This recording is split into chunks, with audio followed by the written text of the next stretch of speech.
मैं प्रोफेसर अनुराधा तिवारी, प्राचार्य नेताजी सुभाष चंद्र बोस राजकीय महिला स्नातकोत्तर महाविद्यालय Aliganj. Ma'am, it's a pleasure having an interview with you. Thank you. मैं आपको बताना चाहती हूँ कि ये अटल जी के सपनों का महाविद्यालय है। उन्होंने छात्राओं की शिक्षा के महत्व को समझते हुए शहर के मध्य एक राजकीय महाविद्यालय, कन्या महाविद्यालय का सपना देखा, जहाँ पर वंचित वर्ग की बुद्धिमती प्रतिभावान छात्राएं अपना कैरियर बना सकें और उच्च शिक्षा प्राप्त कर सकें। इस महाविद्यालय का उद्घाटन उन्हीं के द्वारा 3 अगस्त 1997 में किया गया और चूंकि उस समय सेशन शुरू हो चुका था तो बहुत थोड़ी सी छात्राओं को लेकर के इस कॉलेज की शुरुआत हुई। ये आरंभ में केवल बीए, जिसको कला स्नातक कहते हैं, उससे शुरू हुआ और कालांतर में बीएससी और बीकॉम अर्थात साइंस और वाणिज्य की भी यहाँ पर कक्षाएं चली। धीरे धीरे कॉलेज जब उन्नति के पथ पर बढ़ा तो यहाँ पर कुछ विषयों में परा स्नातक अर्थात एमए की कक्षाएं हुई, जिसमें सोशियोलॉजी, होम साइंस, इकोनॉमिक्स और हिस्ट्री है। और अभी कुछ दिनों पहले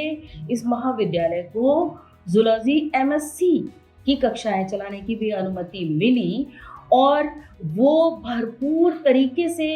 चल रहा है और उसमें एडमिशन के लिए लगातार क्राइसिस बनी रहती है, क्योंकि बच्चे बहुत आते हैं और हमारे कॉलेज को अभी केवल 30 सीटें आवंटित हैं जूलॉजी एमएससी में। तो मैं आपको बस इतना ही बताना चाहूँगी कि कॉलेज जिस सपने को लेकर के चला, अटल जी ने जो सपना देखा वो निरंतर साकार हो रहा है, पूरा हो रहा है। कॉलेज केवल ये डिग्री ही उपलब्ध नहीं करा रहा है,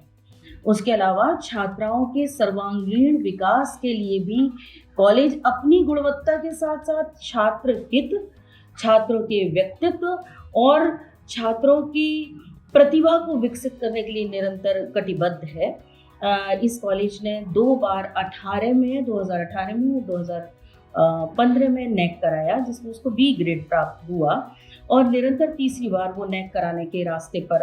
अग्रसर है। उसी के साथ साथ विगत दिनों रूसा, जो सरकार की एक बहुत सुंदर परिकल्पना थी, जिसके द्वारा उच्च शिक्षा संस्थानों को और अपग्रेड करना था, उसके तहत यहाँ पर डिजिटल लाइब्रेरी बनी, जिसके ऑटोमेशन का उद्घाटन हमारी महामहिम राज्यपाल महोदया द्वारा हुआ, जब वो प्रतिभा सम्मान समारोह में 2019 में मार्च में महाविद्यालय पधारी और उन्होंने यहाँ छात्राओं के द्वारा लगाई गई साइंस की एग्जीबिशन और उनकी प्रतिभा को भरपूर सराहा। तो मेरे ये बहुत एहलाद का विषय है कि हमारा महाविद्यालय निरंतर उन्नति के पथ पर बढ़ रहा है। यहाँ पर स्मार्ट क्लासेस के साथ ही साथ कॉन्फ्रेंस रूम है, जिसमें इंटरैक्टिव बोर्ड है। यहाँ पर बच्चियाँ एनसीसी में, एनएसएस में और रेंजर्स में भी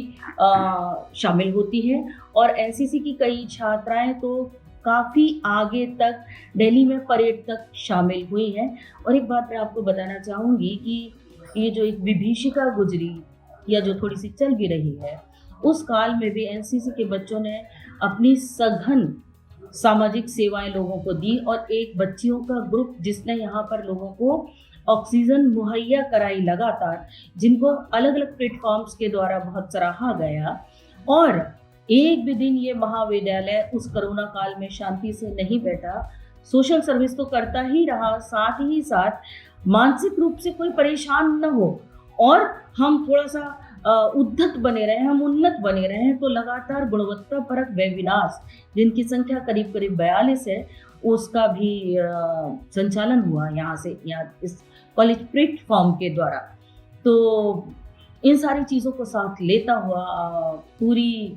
उम्मीद के साथ, पूरे जोश के साथ ये महाविद्यालय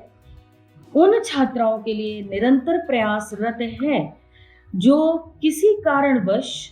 शायद मैं ये सही कहूँगी कि महंगी शिक्षा पाने में असमर्थ है, किंतु शिक्षित होने का उनको पूर्ण अधिकार है और वो इतनी प्रतिभावान है, इतनी गुणी है कि वो थोड़े से सहारे से उस मुकाम तक पहुंच रही हैं जहां पर बहुत बड़े पुराने और धनाढ्य महाविद्यालय भी नहीं पहुंचा पा रहे हैं। इसको मुझे कहने में कोई गुरेज नहीं है। ये महाविद्यालय निरंतर, क्योंकि यहाँ पे पास आउट छात्राएं पीसीएस, टीईटी और अनेक क्षेत्रों में, प्राइवेट क्षेत्रों में भी लगातार काम कर रही हैं और अपनी शिक्षा पूरा होते होते वो इतनी